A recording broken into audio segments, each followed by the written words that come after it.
Merci beaucoup, Belinda, qui en était à sa première apparition à l'heure de la bonne nouvelle. Belinda Lévesque qui chantait ce chant. François, j'aimerais juste revenir en terminant l'émission sur un aspect.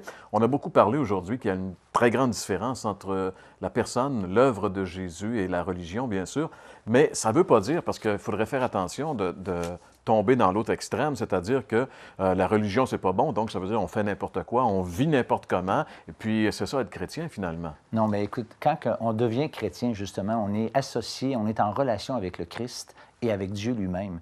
Et la Bible nous met en garde et nous annonce clairement que lorsqu'on vient à Jésus, quelqu'un a déjà dit, quand on se convertit, même notre chien devrait s'en apercevoir, dans le sens que c'est tellement un grand changement, puis justement, ce n'est pas l'anarchie et le désordre. Lorsqu'on devient chrétien, c'est le contraire.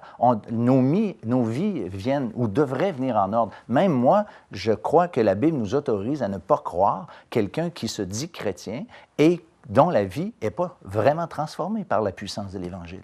Absolument. Donc, il faut. Je voulais juste qu'on souligne cet aspect parce que quand même, lorsqu'on Mal parle, interprété.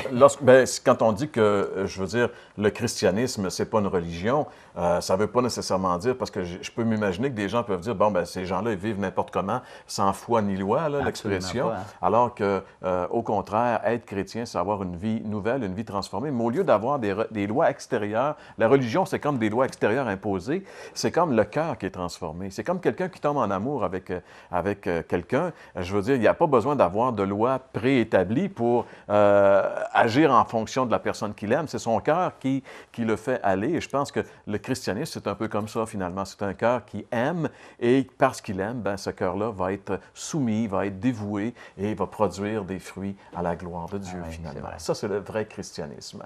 Et on espère que chacun des auditeurs de l'heure de la bonne nouvelle pourra l'expérimenter un jour.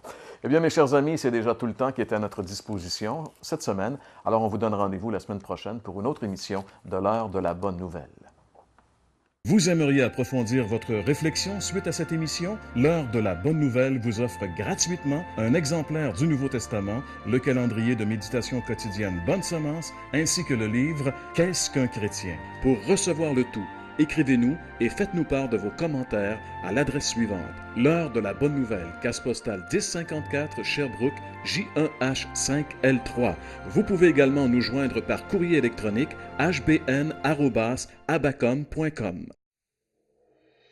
L'heure de la bonne nouvelle vous invite à participer à l'un des nombreux déjeuners de l'espoir. Ces déjeuners ont lieu dans plusieurs restaurants réputés de la province et vous sont offerts gratuitement.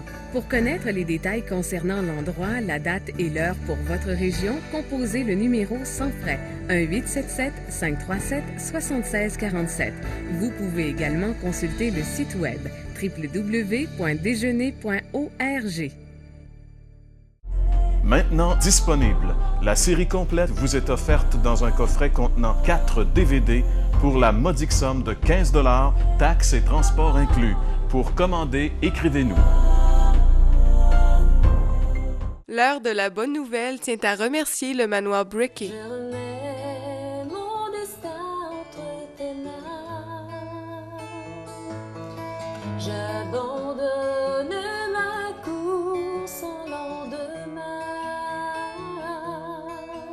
Car là où tu es, il y a le repos. Sur toi tu as pris